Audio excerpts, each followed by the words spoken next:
Chapter 2 जो है वो हमने क्या कर लिया था, कंप्लीट कर लिया था। अब चैप्टर 3 स्टार्ट करते हैं। चैप्टर 3 क्या है, दो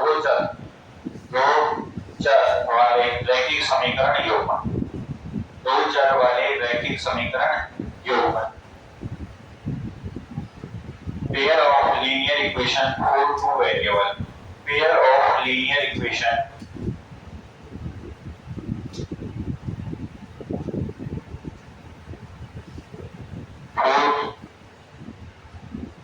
for two variable,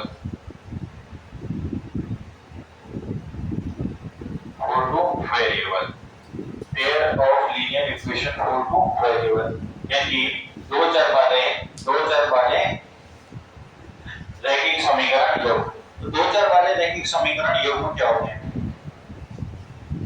सबसे पहले हमने चर के बारे में बात की थी। तो चर क्या रहता है? चर वो जिसका मान चेंज होता रहता है। पिछले ऊपर वाले में पढ़ के आएंगे। चर क्या होता है? जिसका मान परिवर्तित होता रहता है, जिसका मान परिवर्तित होता रहता है। तो बात करते हैं कि जो परिवर्तित होता रहता है वो क्या कहलाता है? चर। अब तक हम जो बहुपद लेके चल रहे थे उन सभी बहुपद में ऐसे लेके चल रहे थे x² + x + 3, यानी एक ही चर था। उनमें क्या था? एक ही चर था। कितने चर थे? एक ही चर था। अब जो बात करेंगे हम दो चर वाले रैखिक समीकरण योग। कितने चर वाले? दो चर वाले। तो दो चर वाले रैखिक समीकरण योग क्या होते हैं? जिनमें चर की अधिकतम घात, चर की अधिकतम घात एक हो। रैखिक समीकरण योग कौन से होते हैं? जिनमें चर की अधिकतम घात कितनी होनी चाहिए? एक होनी चाहिए। Power of variable is maximum to 1, जिनकी ज्यादा से ज्यादा कितनी होनी चाहिए? 1 होनी चाहिए, एक से ज्यादा नहीं होनी चाहिए। तो वो क्या करेंगे? दो चर वाले रैखिक समीकरण योग। जैसे ये दे रखा है ax + by = 0 या ax + by + c = 0। तो ये क्या है? इनमें चर की देखिए अधिकतम घात कितनी है? 1 है। यहाँ पे भी चर की अधिकतम घात 1 है। तो कौन सा समीकरण कहलाएगा? ये रैखिक समीकरण। कौन सा? दो चर वाले रैखिक समीकरण कहलाएंगे। दो चर वाले रैखिक समीकरण कहलाएंगे। अब हमें ऐसे क्या करेगा? ये एक समीकरण दे रखा है, इसके साथ एक और समीकरण दे देगा। जैसे इसको a1 मान लीजिए, a1x b1y + c1। ऐसे एक समीकरण दे दिया a2x + b2y + c2 = 0। ये दो समीकरण दे रहे हैं। तो इन दोनों समीकरणों को हल करके, इन दोनों समीकरणों को क्या करेंगे? हल करेंगे। हल करके किसका मान निकालेंगे? a1 b1 और c1, a2 b2, c2, इनके मान निकालेंगे। और इनके मान निकाल के हम क्या रखेंगे? समीकरण में रखेंगे। तो रैखिक समीकरण के हल क्या होंगे? जो ये रैखिक समीकरण होगा, रैखिक समीकरण अपनी कोई ना कोई रेखा बनाएगा। रैखिक समीकरण क्या बनाएगा? अपनी कोई ना कोई एक रेखा बनाएगा। और रेखा का समीकरण हम पिछले चैप्टर में बहुपद वाले में पढ़ के आए हैं कि रेखा का समीकरण क्या होता है। रेखा का समीकरण पढ़ के आए ना, ठीक है। तो रेखा का समीकरण से हम यहाँ पे निकाल सकते हैं आसानी से। तो ये रैखिक समीकरण है। कैसा समीकरण है? रैखिक समीकरण है। इससे कोई ना कोई रेखा बनेगी। ये रैखिक समीकरण है। इससे कोई ना कोई क्या बनेगी? रेखा बनेगी। जब इससे कोई ना कोई रेखा बनेगी तो उस रेखा पे, और ऐसे ही इस वाले समीकरण से कोई ना कोई रेखा बनेगी। अब इन दोनों समीकरणों से दो रेखाएं बनेंगी। जैसे ये मान लेता हूं ये a1 समीकरण है, ये a2 समीकरण है। ये जो रेखा है ये रेखा a1 है। ऐसे ही कोई रेखा इस तरीके से बनी, और ये मैं मान लेता हूं ये कौन सी रेखा है? ये रेखा a2 है। रेखा कौन सी? a2। अब ये दोनों रेखा जिस बिंदु पे एक दूसरे को काटेंगी, तो किसी न किसी बिंदु पे क्या करेंगे? एक दूसरे को काटेंगे। एक दूसरे को क्या करेंगी? काटेंगी। कि जिस बिंदु पे एक दूसरे को काटेंगी, वही क्या हो जाएगा? इनका हल बिंदु हो जाएगा। यानी कि जिस बिंदु पे काटेंगी ऐसे ग्राफ बनेगी। ये इस तरीके से ग्राफ हो गई, ठीक है। x डैश y, यहाँ पे हो जाएगा y डैश। अब मैंने मान लिया कि एक से इस तरीके से एक रेखा होके जा रही है, एक रेखा इस तरीके से होके जा रही है। जिस बिंदु पे काट रहे हैं इस बिंदु पे यहाँ पे और यहाँ पे x और y के जो मान आएंगे, यहाँ पे x और y के मान आएंगे ना, x और y के जो मान आएंगे वही क्या होंगे? इन समीकरण के हल होंगे। वही क्या होंगे? इन समीकरण के हल होंगे, ठीक है। तो इनके समीकरण के हल निकालने की ये ग्राफ की एक विधि है नहीं, तो इन समीकरणों को हल निकालने की दो विधि है। कितनी विधि है? दो विधि। अब रैखिक समीकरण जो है इसका हल निकालते हैं। क्या निकालते हैं? हल। तो पहला जो होगा वो होगा ग्राफीय विधि। कौन सी विधि होगा? ग्राफीय विधि। ग्राफिकल मेथड, ग्राफीय विधि। क्या होगा? ग्राफीय विधि। तो जब दो रेखाएं एक दूसरे को एक बिंदु पे काटती हैं, ये x एक्सिस हो गया, ये x डैश हो गया, ये y हो गया और ये हो गया y डैश। तो x axis x dash y और y डैश, x अक्ष y और x डैश y डैश। अब यहाँ पे कोई रेखा इस तरीके से जा रही है, कोई रेखा क्या कर रही है? इस तरीके से जा रही है, और दूसरी रेखा इस तरीके से यहाँ से होके गुजर रही है, इस तरीके से गुजर रही है मान लीजिए, या सेंटर पॉइंट से इस तरीके से होकर क्या कोई रेखा गुजर रही है, क्या कर रही है? कोई रेखा जा रही है। अब जो जा रही है, ठीक है, तो ये वाला जो पॉइंट होगा, ये वाला जो पॉइंट होगा, ये क्या होगा? इनका सॉल्यूशन होगा। ये क्या होगा? इनका सॉल्यूशन होगा। ये वाला जो बिंदु होगा, इन दोनों रेखाओं को लाइन काटने जो बिंदु होगा, वही क्या होगा? इनका हल होगा। ये कहती है ग्राफीय विधि। ये क्या कहती है? ग्राफीय विधि। अब जैसे मैं मान लेता हूं कोई दो समीकरण इस तरीके से दे रखे हैं, a1x plus b1y plus c1 is equal to 0। एक दे रखा है a2x plus b2y plus c2 is equal to 0। दो इक्वेशन इस तरीके से दे रखे हैं, a1x plus b1y plus c1 बराबर 0 और एक a2x plus b2y plus c2 बराबर 0। तो इसमें ग्राफीय विधि के भी तीन हल निकलेंगे। ग्राफीय विधि के भी कितने हल निकलेंगे? तीन हल। सबसे पहला, जैसे कोई भी दो रेखाएं इस तरीके से हैं कि वो एक दूसरे को काट गई, इस बिंदु पे क्या कर गई? एक दूसरे को प्रतिच्छेद कर गई। क्या कर गई? प्रतिच्छेद कर गई। ठीक है, क्या कर गई? एक दूसरे को प्रतिच्छेद कर गई, इंटरसेक्टिंग। अब ये जो वाली दोनों लाइन होंगी, ये जो रेखाएं होंगी, इन रेखाओं को बोलेंगे हम प्रतिच्छेदी रेखाएं। कौन सी रेखा बोलेंगे? प्रतिच्छेदी रेखा, इंटरसेक्टिंग लाइन। इंटरसेक्टिंग लाइन प्रतिच्छेदी रेखा है। इंटरसेक्टिंग लाइन प्रतिच्छेदी रेखा है, क्योंकि ये दोनों रेखाएं एक बिंदु पे काट गई, तो कैसी करेंगे? प्रतिच्छेदी रेखा। कैसी रेखा करेंगे? प्रतिच्छेदी रेखा। अब कोई रेखा इस तरीके से है, इस तरीके से, यानी कि एक दूसरे के ऊपर है, एक दूसरे के ऊपर है, तो वो कौन सी कहलाएंगी? समपाती रेखाएं। कौन सी रेखा कहलाएगी? समपाती रेखा। कौन सी रेखा कहलाएगी? समपाती रेखा। जब एक दूसरे को काटती नहीं है, एक दूसरे के ऊपर ओवरलैप होगी, एक दूसरे के ऊपर ओवरलैप होगी, यानी समपाती है। उनके सभी दोनों रेखाएं हैं, वो दोनों रेखाएं एक ही के ऊपर है। जैसे यहाँ पे एक रेखा ये बन रही है, तो दूसरे के बिंदु भी इसी तरीके से आएंगे। इस रेखा के बिंदु ऐसे हैं, तीन बिंदु, तो दूसरी रेखा इस तरीके से आए, उसके भी जो बिंदु आ रहे हैं वो बिंदु भी इसी में हो, तो वो कौन सी रेखा कहलाएगी? समपाती रेखा। कौन सी रेखा कहलाएगी? समपाती रेखाएं। कोइंसिडेंट लाइन, समपाती रेखाएं। अब एक लास्ट में ऐसा है कि दो लाइन हैं, वो ऐसे हो बिल्कुल एक दूसरे के समांतर भी हो सकती हैं। क्या हो सकती हैं? समांतर। समांतर रेखा भी हो सकती है ना, पैरेलल लाइन। समांतर रेखा भी हो सकती है, ठीक है। तो जब ग्राफीय विधि है उसमें दो रेखा बनेंगी, दो समीकरण, तो कितनी रेखा बनेगी? दो रेखाएं। तो दोनों रेखाओं के इस तरीके से संभावना हो सकती है, या तो प्रतिच्छेदी रेखा हो, या वो समपाती रेखा हो, या वो कैसी हो? समांतर रेखा हो। या तो समपाती हो, या प्रतिच्छेदी हो, या समांतर रेखा हो, ठीक है। या तो इंटरसेक्टिंग लाइन हो, या कोइंसिडेंट लाइन हो, या पैरेलल लाइन हो। अब इनके हमें कैसा पता चलेगा कि कौन सी रेखा प्रतिच्छेदी कब है, कौन सी समपाती है, कौन सी समांतर रेखा? तो उसके लिए कि जो समीकरण में मान दे रखे हैं, समीकरण में क्या दे रखे हैं, मान दे रखे हैं।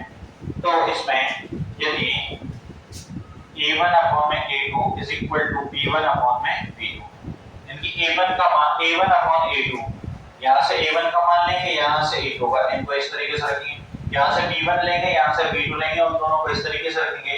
यदि a1 अपॉन में a2 बराबर नहीं है b1 अपॉन b2 के, तो ये कैसे होगा, प्रतिच्छेदी रेखा है। कैसे रेखा होगी, प्रतिच्छेदी रेखा है, और इसका हल जो होगा वो होगा अद्वितीय हल। अद्वितीय हल, और अद्वितीय के साथ कौन सा होगा, संगत भी होगा। कैसा होगा, निकाय संगत निकाय होगा, संगत निकाय। निकाय कैसा होगा, संगत निकाय, और यूनिक सॉल्यूशन होगा, यूनिक सॉल्यूशन होगा।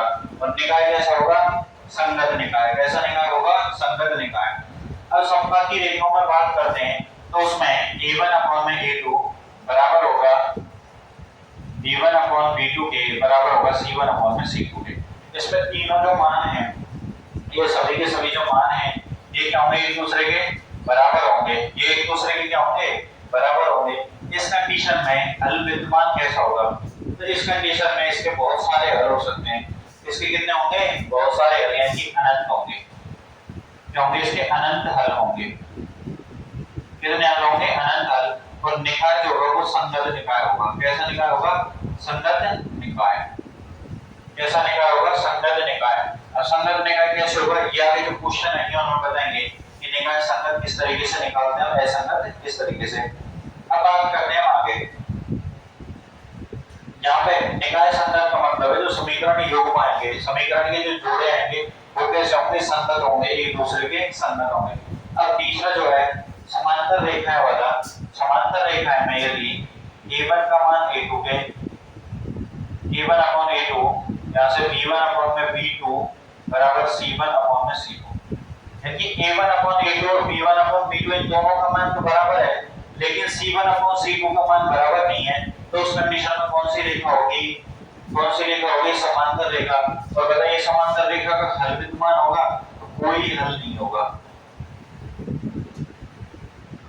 ये समांतर रेखा का कोई हल होगा, कोई हल नहीं होगा। और समीकरण योग कैसे होंगे, असंगत। असंगत समीकरण योग कैसे होंगे, असंगत। देखिए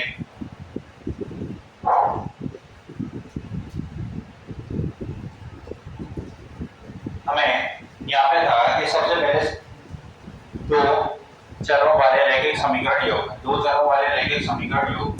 तो दो चरों वाले रैखिक समीकरण योग को होते क्या है, तो जिनमें चर की अधिकतम घात कितनी होनी चाहिए, एक होनी चाहिए। चर की अधिकतम घात कितनी होनी चाहिए, एक होनी चाहिए। कौन से योग कहलाएंगे, रैखिक समीकरण, दो चर वाले रैखिक समीकरण योग। उसके बाद बात की थी हल निकालने की, तो इसका हल दो तरीके से निकालते हैं। एक पहला जो है वो ग्राफिकल मेथड है। ग्राफिकल मेथड किस तरीके से होता है, ग्राफीय विधि। ग्राफीय विधि में हमें दो समीकरण दे रखे होते हैं कि a1x b1y c1 is equal to 0 और a2x b2y c2 बराबर 0। ये दो दे रखे हैं, इन समीकरणों को हल करेंगे और मान निकलेंगे। जब रेखा प्रतिच्छेदी हो, प्रतिच्छेदी हो यानी कि इंटरसेक्टिंग लाइन हो, जब दो रेखाएं किसी बिंदु पर प्रतिच्छेद करती हैं, ठीक है, तो वो क्या करेंगे, वो दोनों रेखा प्रतिच्छेदी रेखा कहलाएंगी। क्या करेंगे, प्रतिच्छेदी रेखा, इंटरसेक्टिंग लाइन। और या फिर रेखाएं समपाती हो सकती हैं, यानी कि सारे के सारे ग्राफ के बिंदु सभी पे समान हो, या फिर हो सकती है वो दोनों रेखाएं कैसी हो, समांतर रेखाओं। कैसी रेखाओं, समांतर रेखाओं। अगर यदि दोनों के दोनों प्रतिच्छेदी रेखाएं हैं, यहाँ से a1 अपॉन a2 बराबर होगा b1 अपॉन b2 के बराबर होगा क्या, नहीं होगा। तो a1 upon a2 b1 upon b2 के बराबर नहीं होगा, तो अद्वितीय हल निकलेंगे। और समीकरण योग जो होंगे, समीकरण योग जो होंगे वो होंगे संगत। कैसे होंगे, संगत। तो प्रतिच्छेदी रेखाओं के समीकरण योग में संगत। मतलब है a1 अपॉन a2 बराबर b1 अपॉन b2 बराबर c1 अपॉन c2, इन सभी के मान बराबर हैं। समीकरण जो रेखा बनेगी वो कैसी बनेगी, समपाती रेखा, कोइंसिडेंट लाइन। और उस कंडीशन में समीकरण निकाय के कितने हल होंगे, अनंत हल विद्यमान होंगे। ऐसे ही जब बात करते हैं तीसरे की, रेखा समांतर हो, तो a1 upon a2 b1 upon b2 के बराबर रहेंगे, लेकिन c1 अपॉन c2 के बराबर नहीं होंगे। उस कंडीशन में कोई भी हल नहीं निकलेगा। क्या ये दोनों रेखाएं जो समांतर जाएंगी, ये कहीं एक दूसरे को काटेंगे नहीं, तो कोई भी हल विद्यमान नहीं होगा। और समीकरण योग जो है वो होंगे असंगत हल।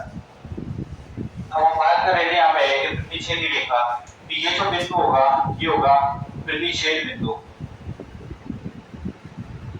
कौन सा बिंदु होगा? प्रतिच्छेद बिंदु। तो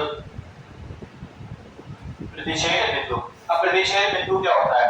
जहां दो रेखाएं एक दूसरे को प्रतिच्छेद करती हैं, जहां दो रेखाएं एक दूसरे को प्रतिच्छेद करती हैं, यानी एक दूसरे को काटती हैं, इंटरसेक्ट पॉइंट कहलाएगा। क्या कहलाएगा? प्रतिच्छेद बिंदु कहलाएगा।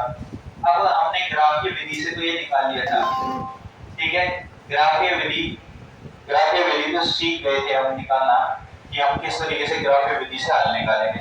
ग्राफीय विधि से हल निकालने के बारे में जानते हैं सब।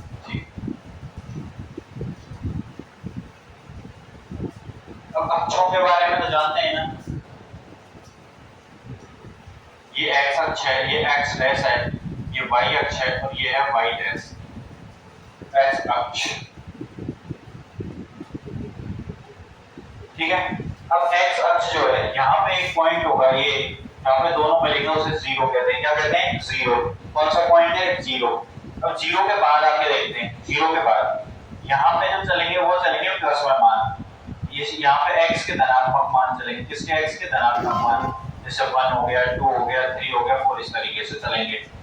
इधर साइड है ये जो ये x के माइनस के मान, जैसे -1, -2, -3, इस तरीके से इधर साइड कौन से मान? माइनस के, इधर प्लस के। ऐसे ऊपर बात करते हैं तो y के ये होंगे प्लस के मान होंगे, इसके मान होंगे प्लस के। और बात करें नीचे की तो ये कैसे मान हो जाएंगे? माइनस के। कैसे मान होंगे? माइनस के। इस तरीके से हम ग्राफ पे मान रखते हैं, यानी ग्राफ आएगी, ग्राफ नीचे गए तो x अक्ष पे जो होंगे इधर साइड कौन से मान होंगे? जैसे लिखते हैं इधर साइड प्लस के मान और बाएं हाथ की तरफ कौन से होंगे? माइनस के मान। ऐसे ऊपर की तरफ y अक्ष की तरफ प्लस के और y डैश अक्ष की तरफ कैसे होंगे? माइनस के मान होंगे। ये तो ना मान रखने के लिए। यदि रेखाएं रखते हैं हम, रेखा जो रखते हैं, ठीक है, इस तरीके से मान आ जाए हमारे पास,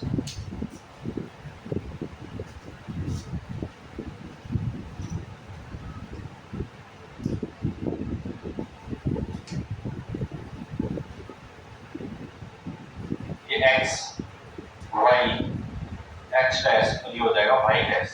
अब हमारे पास यदि इस तरीके से कोई रेखा आ गई, इस तरीके से क्या आ गई? कोई भी एक रेखा आ गई, ठीक है, या इस तरीके से कोई एक रेखा आ गई, इस तरीके से क्या गई? एक रेखा आ गई, तो बताइए दोनों तरफ डालिए। तो x का जो मान है, x का मान यहाँ पे अलग है, यहाँ पे अलग है, यहाँ पे अलग है, यहाँ पे अलग है, ठीक है। x का मान बढ़ता जा रहा है, इधर देखिए x का मान यहाँ पे हर बिंदु पे अलग अलग होता जाएगा। लेकिन y का मान जो यहाँ पे है, तो y का मान फिक्स है ना, जो ऐसी रेखा होगी उसके लिए हम बोलेंगे कि y क्या है? यहाँ पे कांस्टेंट है। y क्या है? कांस्टेंट है, यानी y स्थिर है। y क्या है? स्थिर है। y क्या है? स्थिर है। ऐसे ही यहाँ पे भी y का मान ये मान है, यही हर बिंदु पे चलता रहेगा, लेकिन x का मान यहाँ अलग है, यहाँ अलग है, यहाँ अलग है, तो इसके लिए भी क्या बोलेंगे? y जो है वो क्या है? कांस्टेंट है। y क्या है? कांस्टेंट है। अब यहाँ पे क्या हो गया? y का मान क्या हो गया? कांस्टेंट हो गया। अगर ये जो लाइन है, अभी तो ये कैसी है? हॉरिजॉन्टल लाइन है। कैसी लाइन है? हॉरिजॉन्टल, यानी कि क्षैतिज रेखा है। अगर यही लाइन वर्टिकल लाइन हो, अभी तो इस तरीके से है, ठीक है। इस लाइन को मैं यहाँ से हटा के इस तरीके से यहाँ पे ले आया, बताइए यहाँ पे x अक्ष का मान फिक्स हो गया, x अक्ष का मान तो फिक्स है, y का मान यहाँ पे चेंज हो रहा है, y का मान यहाँ पे चेंज होता जा रहा है, x का मान फिक्स है यहाँ। तो इस कंडीशन में जो रेखा होगी यहाँ पे हम कहेंगे कि x स्थिर है। x क्या है? स्थिर है, कांस्टेंट है। x क्या होगा? यहाँ पे स्थिर होगा। जब क्षैतिज रेखा यानी आड़ी रेखा होगी, हॉरिजॉन्टल लाइन होगी, तो x तो y स्थिर रहेगा। और जैसे ये वर्टिकल लाइन है कि खड़ी रेखा होगी, तो कौन स्थिर रहेगा? x स्थिर रहेगा। ये था इसका ग्राफीय विधि और ग्राफीय निरूपण। हमने पहले ग्राफीय विधि से क्वेश्चन को किस तरीके से सॉल्व करेंगे वो हमने देख लिए, निकाय संगत है संगत निकालेंगे। उसके बाद अब हम बात करते हैं इसी हल की, यानी दो चर वाले रैखिक समीकरण के हल की दूसरे हल निकालने की बात पॉइंट पे दूसरा किस तरीके से हल निकालते हैं। हाँ, तो रैखिक समीकरण युग्मों को हल करने का दूसरा जो मेथड है वो है बीजगणितीय विधि। बीजगणित की विधि अलजेब्रिक मेथड इसमें तीन है, एक प्रतिस्थापन है, एक विलोपन है और एक वज्रगुणन है। अब अलजेब्रिक मेथड क्या होता है कि जब हम ग्राफ से ना सॉल्व करके समीकरणों से सॉल्व करते हैं, ग्राफ से ना सॉल्व करके, ग्राफ से जब सॉल्व नहीं करते हैं उसको तो वो क्या करेंगे बीजगणित की विधि, प्रतिस्थापन सब्स्टिट्यूशन मेथड, विलोपन एलिमिनेशन मेथड और वज्रगुणन क्रॉस मल्टीप्लिकेशन। प्रतिस्थापन में क्या करते हैं कि एक चर को दूसरे से स्थानांतरित कर देते हैं। जैसे दूसरे से क्या कर देते हैं, दूसरे से परिवर्तित, दूसरे से क्या कर देते हैं, परिवर्तित कर देते हैं। जैसे हमें एक समीकरण दे रखा है x + y = 4 है और इधर दे रखा है 2x - y = 3। इस तरीके से दे रखा है तो मैं यहां से क्या करूंगा, यहां से मैं लिख सकता हूं ना x = 4 - y। तो अब यहां से लिखेंगे हम x = 4 - y। इसको इस समीकरण में रखेंगे तो 2x की जगह क्या रखेंगे, 4 - y माइनस के y बराबर में 3, 4 का गुणा 2 से करेंगे 8 माइनस के 2y माइनस के y = 3 और ये हो जाएगा 8 माइनस के 3y = 3। तो यहाँ से एक जो समीकरण आएगा वो एक चर में रहेगा और एक चर में इसको इधर भेजेंगे 8 और 3 11 करके आ जाएगा, 8 और 3 कितना हो जाएगा 11 है 3y। यहाँ से इसको परिवर्तन करेंगे तो हो जाएगा 3y = 11 और y = 11/3। 11/3 ये आ गया किसका मान, y का मान।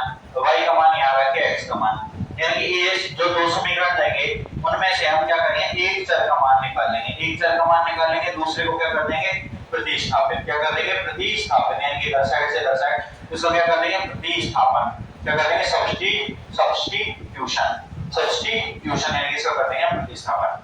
अब बात करते हैं विलोपन विधि की। जैसे यही समीकरण x + y = 4 और 2x - y = 3 दे रखा है। विलोपन विधि एलिमिनेशन क्या कहती है कि एक चर को गायब कर दो,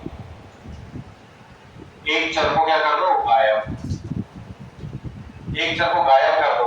तो गायब कैसे करेंगे, तो यहां से देखिए ये x + y, अब इन दोनों समीकरणों को मैं जोड़ देता हूं, दोनों को जोड़ दूंगा, यहां से ये प्लस का y है, ये माइनस का y है, एक दूसरे को काट देंगे, ये हो जाएगा 3x = 7 और x का मान आ जाएगा 7/3। x का मान क्या आ गया 7/3।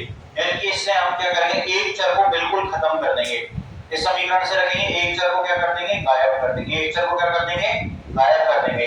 जैसे ये समीकरण हमारे पास इस तरीके से होता है कि x + y = 4 है, दूसरा 2x + 2y बराबर हमारे पास 3 दे रखा है, इस तरीके से मान लिया। अगर ये समीकरण इस रूप में होता तो कैसे करते, अब गायब करने के लिए क्या करें, तो ऊपर वाले समीकरण में देखिए दो को आप क्या कर देंगे गुणा, जैसे इसको 3x कर दो को क्या कर देंगे गुणा, और दो को गुणा करेंगे तो ये जो समीकरण बनेगा ये दो को गुणा करेंगे तो 2x + 2y = 8। तो ये समीकरण क्या है 3x + 2y = 3। अब हम y को गायब कर सकते हैं, यहां से जैसे ही माइनस करेंगे तो माइनस करने पे चिन्ह प्लस का है जो माइनस हो जाएगा, तो 2x में से 3x घटाएंगे तो कितना बचेगा -x, तो ये प्लस का ये माइनस वाले को कैंसिल करके आ जाएगा 0 = यहाँ पे कितना आ जाएगा 5 और x का मान आ जाएगा +5। तो गायब करने का मतलब है हम क्या करेंगे एक चर को गुणा भाग या कैसे भी करके एक चर को क्या कर देंगे गायब कर देंगे, एक चर को क्या कर देंगे गायब कर देंगे, और एक चर को जब हम गायब करके जो मान ले जाएंगे वो कौन सी विधि में आ जाएगा विलोपन विधि यानी कि एलिमिनेशन में, एलिमिनेशन मेथड में। अब हम बात करते हैं तीसरा वज्रगुणन क्रॉस मल्टीप्लिकेशन। तो वज्रगुणन क्या है,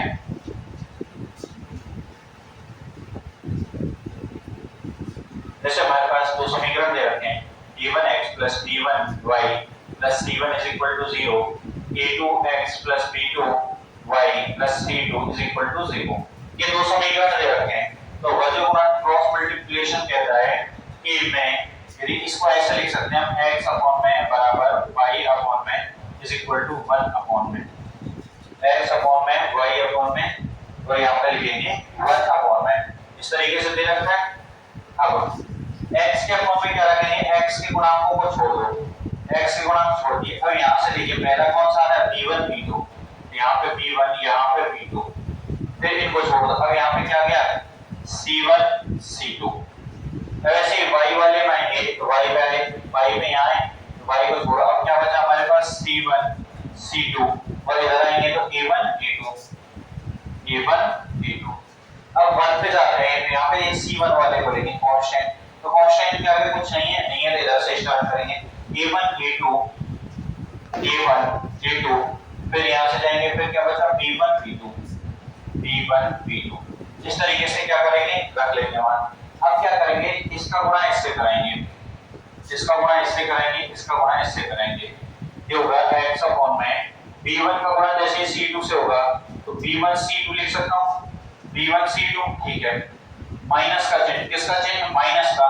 अब इस b2 का गुणा c1 से कराएंगे, b2 का गुणा किससे कराएंगे, c1 से, तो b2 c1 बराबर होगा ऐसे ही y अपॉन में c1 का गुणा a1 से तो c1 a2, c1 का गुणा a2 से, c2 का गुणा a1 से तो माइनस के c2 a1। ऐसे ही आ जाएगा यहाँ पे 1 अपॉन में a1 b2 माइनस के ये होगा a2 b1। ये तो है सारणिक विधि है। कौन सी विधि है, सारणिक विधि है।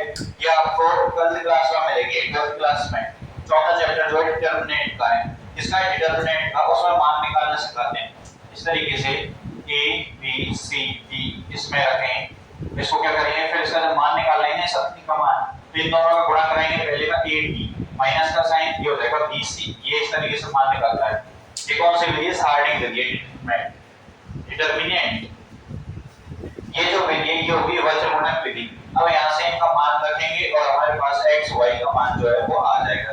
ये कौन सी है, वज्रगुणक विधि, जो अभी आपके सिलेबस से हटा दिया। आपको दो पढ़नी है, एक प्रतिस्थापन पढ़नी है, एक पढ़नी है विलोपन, एक पढ़नी है प्रतिस्थापन, एक पढ़नी है विलोपन। तो ये था 3 चैप्टर के बारे में हमने बताया था आपको। अब 3 को टेल जो है वो अगले वीडियो में करने हैं स्टार्ट। तब तक यहाँ तक इनको देखिए, इनको उतारिए और समझने